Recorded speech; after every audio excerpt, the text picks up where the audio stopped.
अस्सलाम वालेकुम, मैं हूं फलक शेख और आप देख रहे हैं फलक शेख ऑफिशियल। नाजरीन, हमारे साथ मौजूद हैं सैयद हैदर जाफरी साहब, जो किसी तारुफ के मोहताज नहीं है, आपके और मेरे फेवरेट एस्ट्रोलॉजर हैं। बहुत से लोग इंतज़ार कर रहे थे टॉपिक का, जो जानना चाह रहे थे अपने ज़ोडिएक साइन के हवाले से, लेकिन आज का टॉपिक वो 12 के 12 ज़ोडिएक साइन के लिए है। जो कहते हैं जी हमारा ज़ोडिएक साइन का नाम नहीं लिया, हमारा नहीं बताया। आज समझ लें सबके बारे में हम बताने लगे, क्योंकि आज का टॉपिक ऐसा है, दुआ की कबूलियत का टाइम कौन सा होता है। ये बहुत ही मुनफरिद टॉपिक है। मैं चाहूँगा कि आप अपने प्यारों को भी ये सेंड करें कि ये जो वीडियो है, ताकि उनको भी पता हो कि कौन सा टाइम जो होता है पूरे महीने में दुआ का कबूल होने का होता है। उस टाइम पे आप दुआ भी मांगें अपने प्यारों के लिए और अल्लाह के आगे जो है वो कोशिश करें कि जी हमारी दुआ कबूल हो। तो यही आज हम टॉपिक जानेंगे और मैं समझता हूँ कि ये जितने हम टॉपिक्स करते हैं वो सबसे बेहतरीन टॉपिक है। तो इनकी रिसर्च है सैयद हैदर जाफरी साहब की। सलाम दुआ करते हैं और अपने टॉपिक की तरफ आते हैं। अस्सलाम वालेकुम सर। वालेकुम अस्सलाम भाई। सर कैसे हैं आप? अल्हम्दुलिल्लाह, अल्लाह का बड़ा करम है। सर बहुत से लोग जो हैं वो मिस कर रहे थे, आपको जानना चाह रहे थे कि आप कहाँ मसरूफ़ थे और इतने दिन से कहाँ थे। यार असल में ना काम कर कर के बाद तो इंसान जो है ना वो फटीग हो जाती है, कुछ चीज़ें हो जाती हैं, तो कुछ थोड़ा सा टाइम मैं सोच रहा था कि अपने बच्चों को दूं। बिल्कुल, मेरे बच्चे भी मुझे मिस करते हैं, जाहिर सी बात है। मैं ऑफ़िस में होता हूँ या अपना काम कर रहा होता हूँ तो मैं अपने बच्चों को टाइम भी नहीं दे सकता। तो बस वो ऐसे ही है। मेरे बच्चे कभी कभी फिर जब तंग हो जाते हैं तो फिर वो मेरे मैनेजर को कॉल करके कहते हैं कि पापा से अपॉइंटमेंट चाहिए। तो फिर वो पापा को अपॉइंटमेंट देनी पड़ती है, सारी अपॉइंटमेंट कैंसिल करके देनी पड़ती है। तो फिर ज़रा करता हूँ। अभी मेरा कोई फैमिली का था एक, तो इसलिए मैंने 4-5 दिन छुट्टी ली सारा ऑफिस छोड़ के। तो 4-5 दिन ज़रा कुछ ट्रैवलिंग भी थी, कुछ 1-2 फैमिली के काम थे, तो बच्चों के साथ ही था मैं। ये भी सर बहुत ज़रूरी होता है कि आप फैमिली सबसे पहले उसको टाइम भी देना चाहिए। ऑब्वियसली सर, इंसान कमाता किस लिए? बच्चों के लिए। और दूसरी बात ये है कि मैंने ज़िंदगी में एक चीज़ सीखी है और जिसका मुझे शिद्दत से एहसास हुआ अपने वालिद साहब के दुनिया से जाने के बाद। अयाशी सिर्फ बाप के माल पे होती है। हमने अपने वालिद साहब के माल पे बहुत अयाशी की है। तो अब जब हम कमाते हैं तो हमारे बच्चों का हक़ है ना। जैसे मेरे वालिद साहब ने जो है वो अपने वालिद साहब के साथ वक्त गुजारा, मैंने अपने वालिद साहब के साथ वक्त गुजारा। अब मेरे बच्चे हैं, अब जाहिर सी बात है दिस इज़ देयर टाइम। तो जैसे हमारे बुज़ुर्गों ने दयानतदारी से हमें वक्त दिया, गो कि इस वक्त दुनिया की स्पीड बहुत तेज़ है, अभी हमारे पास वो इतना टाइम होता नहीं है। काम बहुत ज़्यादा है, प्रोजेक्ट बहुत ज़्यादा है, रिसर्च बहुत ज़्यादा करनी होती है। यानी एक आध टॉपिक के ऊपर जब मैं बात करता हूँ तो ये 15-20 मिनट का जो टॉपिक है, इसके पीछे मुझे कम से कम 3 से 4 घंटे लगते हैं इसको रिसर्च करते हुए। नो डाउट सर, मैं तो जब भी देखा आपको ऑफिस में ही देखा कि आप काम ही कर रहे होते हैं एनी टाइम। मतलब रात 3 बजे तक भी आप इसी ऑफिस में होते हैं। सर ऐसे ही है, मतलब ये है कि अल्लाह की मेहरबानी है। चलें, मैं ये सिर्फ एक चीज़ से डरता हूँ, मैं बार बार वही बात करता हूँ कि मुझे सिर्फ इस चीज़ का डर है कि अगर अल्लाह ने कहा कि मैंने तुम्हें इतनी कैपेसिटी दी थी कि तुम लोगों को गाइडेंस दे सको, तो तुम अपना सौदा बेचते रहो। तो मैं कोशिश करता हूँ कि अपना काम दयानतदारी से करूँ। आगे होता या नहीं होता ये भी अल्लाह का है। बिल्कुल है, ठीक है। मैं कोशिश करता हूँ कि जो मेरे इल्म के मुताबिक ठीक हो। मैं कभी क्लेम नहीं किया कि मुझे बहुत ज़्यादा कुछ आता है। I am just an ordinary man and I am happy to be an ordinary man. लेकिन मैं कोशिश यही करता हूँ कि जो कुछ मैं बताऊँ वो मेरे इल्म के मुताबिक ठीक हो। बिल्कुल। अब टू एज ह्यूमन हो सकता है मेरी गलती हो, मैं कभी क्लेम नहीं करता कि जी ये होगा ये नहीं होगा। होना हुआ ना अल्लाह ने। मेरे पास जो एनर्जी जितनी है मेरे पास इल्म है उसको मैं यूटिलाइज़ करता हूँ और साइंटिफिकली यूटिलाइज़ करता हूँ और उसके मुताबिक बात कर देता हूँ। अब आ जाते हैं ज़रा टॉपिक की तरफ। जी सर। दुआओं की कबूलियत। ये दुआओं की कबूलियत होती क्या है? थोड़ा सा बात शायद लंबी हो जाए, लेकिन मैं समझाना चाहता हूँ कि ये जो मैं जो कह रहा हूँ कि जो साथ क्या होती है, कबूलियत की साथ क्या होती है, इसके पीछे फ़िलॉसफी क्या है, इसके पीछे रीज़न क्या है, why we are learning about the energies कि इस वक्त ये होगा और इस वक्त में नहीं होगा। बात ये है कि अल्लाह तो 24 घंटे इंसान के साथ है। बेशक। अल्लाह कहता है जब भी कोई पुकारने वाला मुझे पुकारता है तो मैं उसका जवाब देता हूँ। ठीक है। अल्लाह कहता है कि यार रसूल अल्लाह ये आपसे पूछते हैं मेरे बारे में, इनको कह दीजिए इन्नी करीब, मैं बहुत करीब हूँ। अल्लाह का एसेंस तो इंसान के अंदर मौजूद है। जिस वक्त अल्लाह ने इंसान की तख्लीक की और आदम अलैहिस्सलाम को सजदा करवाया फरिश्तों से, तो क्या जुमले क्या हैं जो सूरह बकरा में फ़नफ़ख़्तु फ़ीही रूही, मैं अपनी रूह इसके अंदर फूंक दूँ तो फरिश्तों तुम इसको सजदा करना। ठीक है, यानी इंसान के अंदर एसेंस है। इसी तरह जब कुन कह के पूरी कायनात तख्लीक की, ठीक है, इज़ा अरादा शैअन अन यक़ूल लहू कुन फ़यकून, तो कहता है कि हो जा तो हो जाता है। तो जब अल्लाह ने कहा कुन और कायनात फ़यकून हो गई, बन गई, तो इसका मतलब है कि उस कुन की एनर्जी का अल्लाह का एसेंस इस पूरी कायनात में है। रिसालत में आप सरकार ख़त्मी मरतबत सरवर अंबिया सल्लल्लाहु अलैहि वसल्लम ने फरमाया कि ज़र्रे में कायनात का राज है। तो जिस तरह इंसान की पूरी बॉडी का सारा सिस्टम उसके छोटे से DNA के टुकड़े में होता है, ठीक है, ऐसा ही है। वो एक छोटा सा खून के कतरे के अंदर कई हज़ार लाखों करोड़ों DNA इसकी चेंज होती हैं, उसको चेक किया जा सकता है। ऐसी इंसान के ज़र्रे में कायनात का राज है। इसी तरह कायनात के ज़र्रे में भी पूरी कायनात का राज है। From the galaxies to the unicellular, एक एटम के अंदर भी न्यूट्रॉन, प्रोटॉन, इलेक्ट्रॉन वैसे ही घूम रहे हैं जैसे सूरज, चांद, सितारे घूम रहे हैं। ठीक है, ये नेचुरल है, ये कायनात के मालिकों का नेचुरल सिस्टम है और बनाया हुआ सिस्टम है। अब आते हैं दुआ क्या है। दुआ अरबी, फ़ारसी, उर्दू, अंग्रेज़ी यानी हरफों और लफ्ज़ों का मजमुआ नहीं है। दुआ हाथ उठाने की भी मोहताज नहीं है, हाथ उठा के दुआ करने की भी मोहताज नहीं है। अगर किसी के पास ज़ुबान ही नहीं है तो वो बोलेगा नहीं, तो क्या दुआ नहीं होगी? फिर भी कबूल होगी। किसी के हाथ नहीं है, वो हाथ उठा नहीं सकता, क्या उसकी दुआ नहीं होगी? अल्लाह ने हर इंसान को जो है वो अब बिल्कुल बराबर मौका दिया है कि वो कब अल्लाह को याद करता है। और अल्लाह ने ये नहीं कहा कि मैं फ़लाँ के करीब हूँ, फ़लाँ के करीब हूँ। अल्लाह सब के करीब है। आप अल्लाह के कितने करीब हैं ये मैटर करता है। ठीक है, अब अल्लाह चूँकि हर वक्त करीब है, तो फिर ये साथ क्या बनती है, साथ का क्या लिंक है? मैं तो थोड़ी सी बात तफसील से कर रहा हूँ, इसलिए थोड़ी सी समझ आनी चाहिए। ज़रूरी है। 24 घंटे में सूरज की जो है वो हीट या टेम्परेचर एक जैसा तो नहीं रहता। किसी वक्त बहुत ज़्यादा होता है और किसी वक्त बिल्कुल कम होता है। शाम के टाइम बिल्कुल ही लो हो जाता है। ठीक है, किसी वक्त बहुत ज़्यादा होता है और किसी वक्त बहुत कम होता है। इसी तरह कायनात के अंदर पॉजिटिविटी भी हमेशा एक जैसी नहीं रहती। किसी वक्त बहुत ज़्यादा होती है और किसी वक्त बिल्कुल लो हो जाती है। पॉजिटिविटी क्या है? वल्लाहु नूरुस समावाति वल अर्ज़, अल्लाह नूर है ज़मीन और आसमान का। तो जब अल्लाह का नूर इस होराइज़न में ज़्यादा होता है तो वो बरकत होती है। मतलब बरकत कोई किलो गज़ों मीटरों में तो नहीं होती। बिल्कुल, कि एन किलो बरकत हो गई, एन गज़ बरकत हो गई, तो किलो गज़ों मीटरों में तो नहीं होती, क्योंकि वो मैटर नहीं है। इसी तरह हमारे यहाँ ये भी है कि जी जादू हो गया, तो जादू भी किलो गज़ों मीटरों में नहीं होता, वो भी नॉन मैटर है। बरकत भी नॉन मैटर है, नेगेटिविटी भी नॉन मैटर है, पॉजिटिविटी भी नॉन मैटर है। तो नॉन मैटर को जो है वो आपने अगर कैचअप करना है तो नॉन मैटर के ज़रिए ही करेंगे ना। नॉन मैटर को मैटर के साथ कैचअप तो नहीं कर सकते। अल्लाह का बनाया हुआ सिस्टम है, मेरी मर्जी से तो नहीं चलना। अब दुआ जो है कि अल्लाह 24 घंटे है, फिर एक वक्त आएगा पूरे महीने में चंद घंटों के लिए कि जिस वक्त पॉजिटिविटी अपनी इंतहा पे होगी।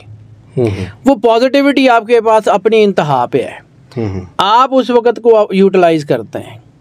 तो जो काम आपने 10 हफ्तों में करना है वो उन 4-5 घंटों में कर सकते हैं। माशाल्लाह, सुभान अल्लाह।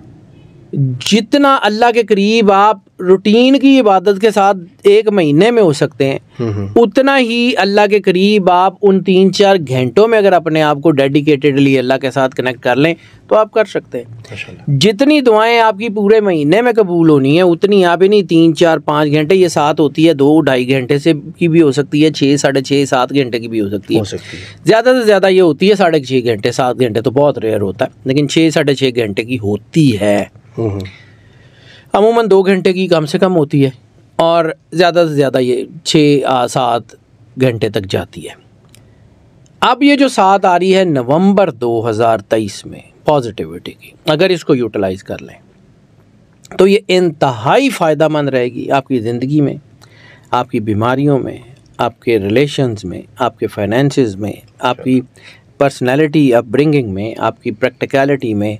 आपकी कोई ज़िंदगी का एस्पेक्ट ऐसा नहीं है जिसके ऊपर ये असर ना करे। अब आ जाते हैं कि जी टाइम क्या होगा इसका और डेट भी सर। मैं सारा कुछ बता रहा हूँ सर जी, बेफिक्र हो, अद्धियाँ गल्ला नहीं करदा। ये जो टाइम इसका बन रहा है वो बन रहा है 19 नवंबर, ठीक है, बरोज़ इतवार, PST पाकिस्तान स्टैंडर्ड टाइम, क्योंकि ये ग्लोबल होती है, एक वक्त में होती है। ठीक है, तो जितने दूसरे इलाकों के लोग हैं वो अपने टाइम जोन के मुताबिक इसको कैलकुलेट कर सकते हैं। ठीक है। पाकिस्तान स्टैंडर्ड टाइम यानी +5:00 GMT के मुताबिक ये दोपहर 3:31 पे ये शुरू होगी और शाम को 7:45 तक ये चलेगी। ये तकरीबन 4 घंटे बनते हैं माशाल्लाह। और अगर ये कहा जाए कि ये जो वक्त है ख़ास तौर पे ये 4 घंटे, ये उम्मीद और तरक्की का वक्त है। यानी जिन लोगों की होप्स डाउन है कि जी पता नहीं साडा कुछ होना है नहीं होना, हमारे काम चलने हैं नहीं चलने, जिनके अंदर वहम है, डिप्रेशंस हैं, उनके लिए तो ये कमाल का टाइम है ना, माशाल्लाह। इसको ज़ाया मत करें। ठीक है, अब इस दौरान करना क्या है, वैसे तो कुछ भी आप जो है वो कर लें, तिलावत कर लें, लेकिन बाद औक़ात जो है कुछ ही चीज़ों का ख़ास तरीका होता है जो हम एनर्जी को मद्देनज़र रखते हुए चॉक आउट करते हैं।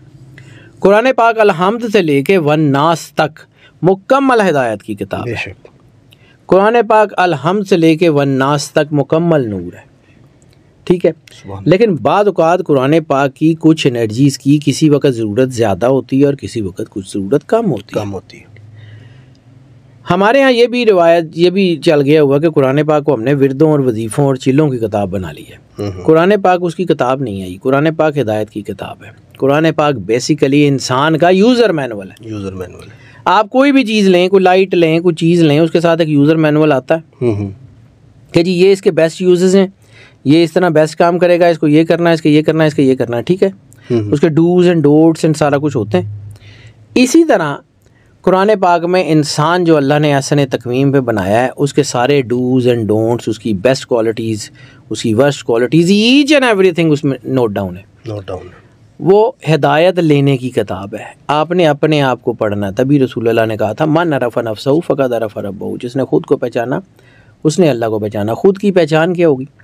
किसी चीज़ को पढ़ना हो तो उसकी यूज़र मैनुअल को किताब तो पढ़नी पड़ती है ना। बिल्कुल ऐसे ही। इंसान को पढ़ना है, अपने आप को पढ़ना है, तो उसके लिए क्या है? कुरान पाक है। कुरान पाक को अलिफ लाम मीम से पढ़ें, वन-नास तक पढ़ें, आपको आइडिया हो कि क्या कह रही है, कौन है, किसने कहा, अल्लाह क्या है, आपका रिलेशन बेहतर हो। लेकिन इसमें क्या करना है कि सबसे पहले मैं इसमें कुछ आयतें, कुछ सूरतें बताता हूँ, वो भी उस वक़्त की एनर्जी के मुताबिक। बस ये नहीं है कि भाई इन्होंने फाड़ लो तो इन्हों दे मगर ही लग जाओ, नहीं, पूरा कुरान हिदायत। ये जो टाइम बताया आपने, इस टाइम के दौरान जी मैं आपको कुछ तरीका बताता हूँ कि जो तरीके से आप बेस्ट जो है वो कनेक्शन में जा सकते हैं। ठीक है, यानी जैसे हम कहते हैं ना कि जी सिल्वर की वायर में करंट जो है उसके यूनिट ड्रॉप होते हैं, कॉपर की वायर में ड्रॉप नहीं होते। तो आपको कोई ऐसा जिसमें 100% आप उसको यूटिलाइज़ कर सकते हैं, वो तरीका जो मैंने एनर्जी को, मैं मतलब जो अल्लाह ने दिया हुआ इल्म है उसके मुताबिक एनर्जी को पढ़ने के बाद जो है वो फाइनल किया है कि जी ये बेस्ट यूज़ हो सकता है। ठीक है, सबसे पहले करना क्या है कि 2 रकत नमाज नफल शुक्राने की पढ़नी है, इस नीयत से कि अल्लाह ने हमें रिसालत माब सरकार ख़त्मी मरतबत सरवर अंबिया सल्लल्लाहु अलैहि वसल्लम का कलमा नसीब किया। हमें अल्लाह ने जो है वो कलमा पढ़ने की तौफीक अता फरमाई। दूसरा, अल्लाह ने जो हमें अता किया है वो बेस्ट है, उसका शुक्राना अदा करना बहुत ज़रूरी है। उसके बाद सूरह मुज़म्मिल 9 मरतबा तिलावत करनी है। ठीक है, सूरह मुज़म्मिल 9 मरतबा तिलावत करने के बाद सूरह कदर 5 मरतबा तिलावत करनी है। सूरह कौसर 5 मरतबा तिलावत करनी है। ठीक है, फिर उसके बाद सूरह फातिहा 9 मरतबा तिलावत करनी है। फिर उसके फ़ौरन बाद 5 मरतबा सूरह कौसर, फिर 5 मरतबा सूरह कदर, ये तिलावत करनी है। उसके बाद 2 रकात नमाज सलातुल हाजत, नमाज हाजत अदा करनी है, अल्लाह की बारगाह में पेश होना है। और उससे अर्ज़ करनी है कि मालिक हमें ये चाहिए, हमें ये चाहिए। ऐसे ही इसी यकीन के साथ कि जैसे बच्चा अपनी माँ के पास जाता है, उसे यकीन होता है कि माँ हेल्प करेगी। अल्लाह 70 माओं से ज़्यादा प्यार करता है। इंसान का अपना यकीन जवाब देता है तो फिर उसको जो है वो लगता है कि साड़ियाँ तो दुआवां ही नहीं सुनिया जा रही। भाई आपके अंदर कमी है। ला रैब फी किताब है कुरान पाक, जिसके अंदर किसी किस्म की कोई शक की गुंजाइश नहीं है। ठीक है, पाक मुकद्दस तरीन ज़ात है अल्लाह की। बेशक। इसका मतलब ये है कि अगर दुआ कबूल नहीं होती तो कुरान पाक में या अल्लाह में नहीं, हमारे अपनी ज़ात में मसला है। अपनी ज़ात का कवर तोड़ना है, अपनी ज़ात को पॉजिटिव करना है, अल्लाह को नहीं करना। अल्लाह है, बारिश बरसती है तो इक्वली बरसती है। वही बारिश, उसका कतरा सीप के मुंह में चली जाए मोती बन जाता है। वही बारिश का कतरा जो है वो जौहड़ में गिर जाए तो गंदगी बन जाता है। आप उसको कैसे यूटिलाइज करते हैं, it's all up to you, how you behave. So करना ये है कि ये सलातुल हाजत पढ़ें, दुआ करें। और मेरी रिक्वेस्ट है कि जब भी दुआ करें तो मेरे लिए भी, मेरी टीम के लिए भी, आपके लिए, आपकी टीम के लिए भी दुआ करें, क्योंकि ज़ाहिर सी बात है दुआ हमेशा वो असरअंदाज होती है जो बेलॉस हो। इसीलिए रसूलुल्लाह सल्लल्लाहु अलैहि वसल्लम की एक हदीस है, अगर आप उसको समझें तो आपने कहा था कि अगर तुम अपने दुश्मन के लिए दुआ कर सकते हो, तुम्हें अपने लिए दुआ करने की ज़रूरत नहीं। दुश्मन के लिए दुआ करने का मतलब भी यही है कि जिससे आपको गर्ज नहीं है, उल्टा उसको नुकसान है, उसके लिए दुआ करते हैं। तो इसका मतलब है कि आप जो है वो अल्लाह के सामने पेश होते हैं कि मालिक मेहरबानी कर। ये बेलॉस दुआ असर करती है, फ़ौरन कबूल होती है। बेलॉस दुआ जिसमें आपको कोई लालच ना हो किसी से। पर ठीक है, मैं किसी को जाके कहता हूँ अच्छा यार तू मेरा बड़ा वधिया आदमी, अल्लाह तेरा भला करे, तो ठीक है, रूटीन की दुआ है ना। लेकिन वो दुआ कि जिस बंदे ने, मुझे पता है कि इसने यार मेरा बुरा किया हुआ है, इसने आगे भी बुरा ही करना है, तो मैं सच्चे दिल से अल्लाह को कहता हूँ मालिक अदा भला कर दे, कोई मालिक मैं उसको। और दूसरा दुआ का एक और तरीका बता देता हूँ ऐसी ज़िमनन। ये जो रिसालत माब की हदीस है ना कि अगर तुम अपने दुश्मन के लिए दुआ कर सकते हो, तुम्हें अपने लिए दुआ करने की ज़रूरत नहीं है, ये कायनात का सबसे स्ट्रॉन्ग फार्मूला है। कायनात का सबसे स्ट्रॉन्ग फार्मूला, मैंने दुआ की कबूलियत का इससे ज़्यादा मजबूत फार्मूला देखा ही नहीं है। क्यों कि आप जब अल्लाह के सामने जाते हैं ना, तो ये किसी के घर में जाते हैं, वो गिफ्ट लेके जाते हैं, गिफ्ट लेके जाते हैं, तो अल्लाह को आप क्या दे सकते हैं? आपके पास अल्लाह का है ही कुछ नहीं, दे ही नहीं सकते कुछ, दे ही नहीं सकते। फिर क्या करेंगे? फिर अल्लाह की मखलूक को अल्लाह के लिए माफ़ कर देंगे कि मालिक तेरे बंदे ने मुझे दुख दिया था, मैं इसको माफ़ी देता हूँ, मेरी तरफ से जो है वो इसको माफ़ी है। अगर क़यामत वाले दिन तुझे लगे कि तूने इसको छोड़ना है तो मालिक मेरे लो पहले ही कुछ नहीं है, मेरी स्लेट पे कुछ नहीं है, मालिक मैंने माफ़ी दे दी। जब आप अल्लाह की मखलूक को माफ़ करते हैं तो फिर अल्लाह की तरफ से आपको माफ़ी मिलती है।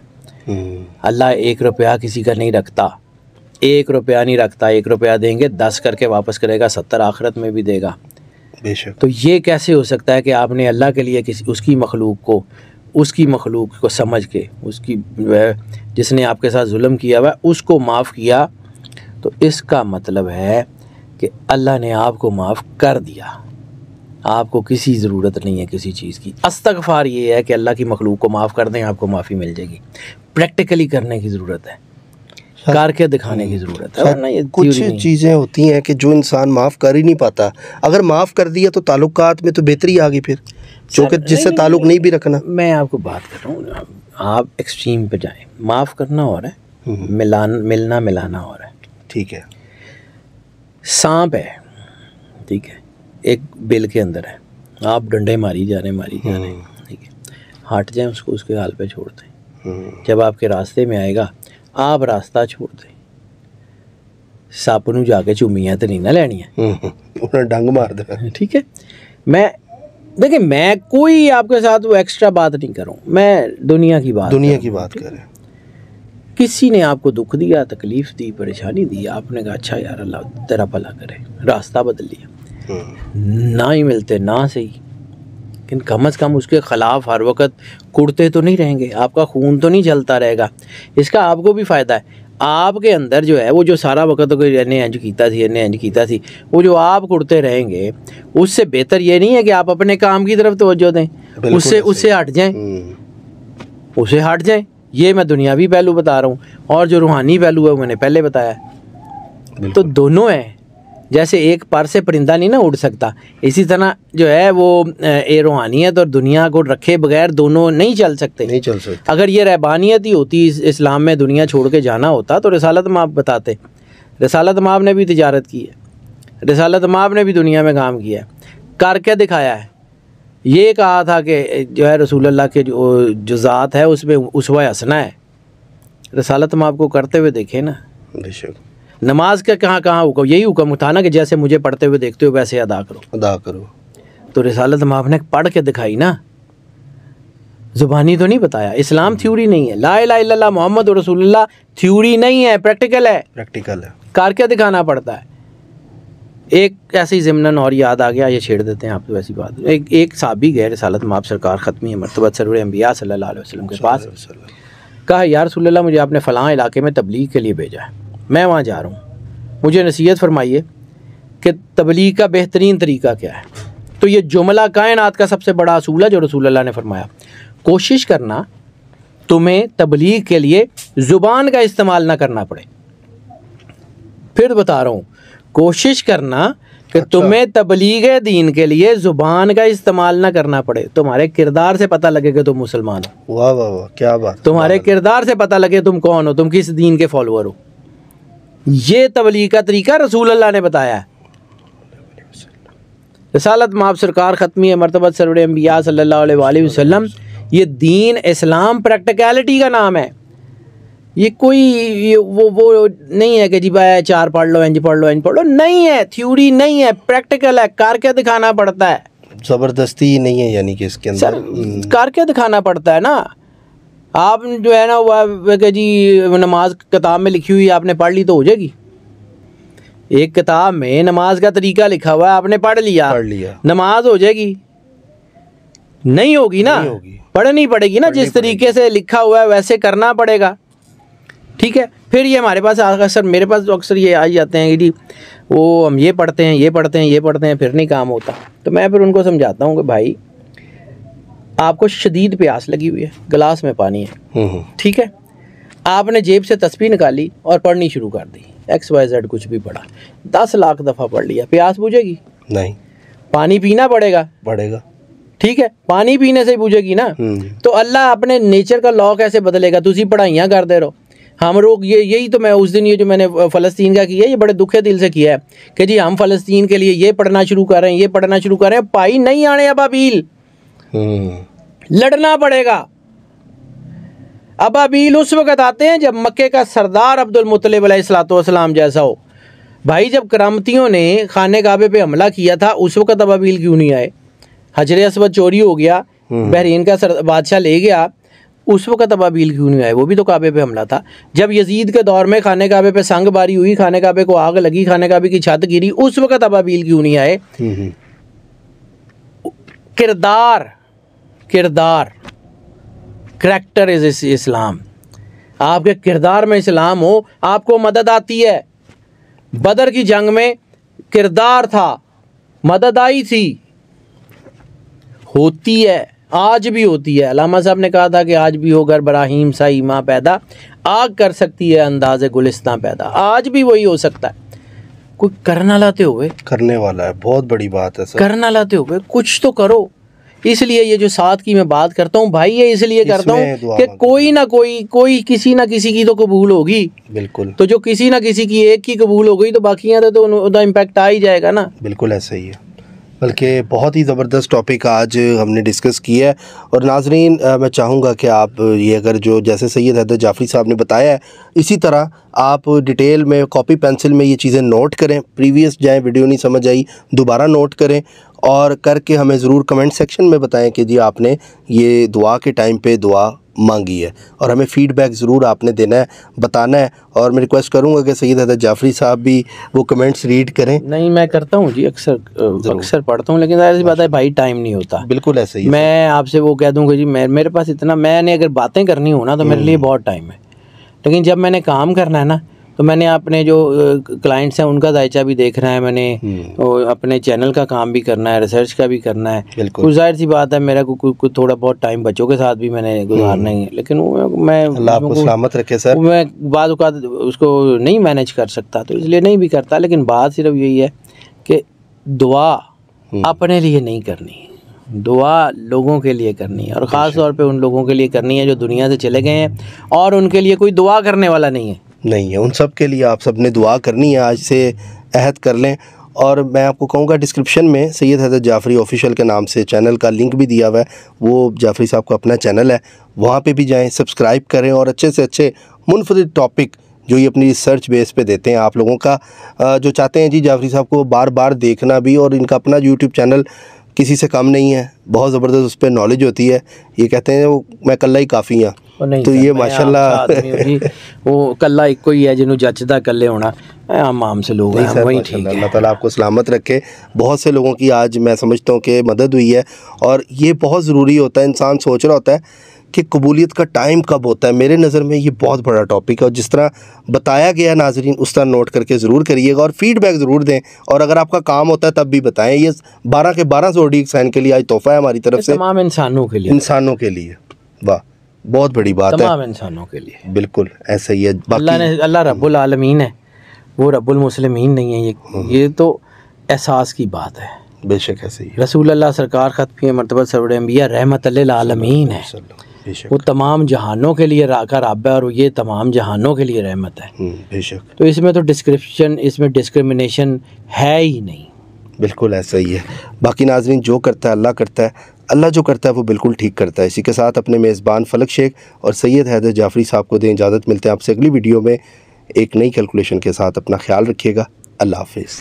अल्लाह हाफ़िज़ जी। पाकिस्तान जिंदाबाद।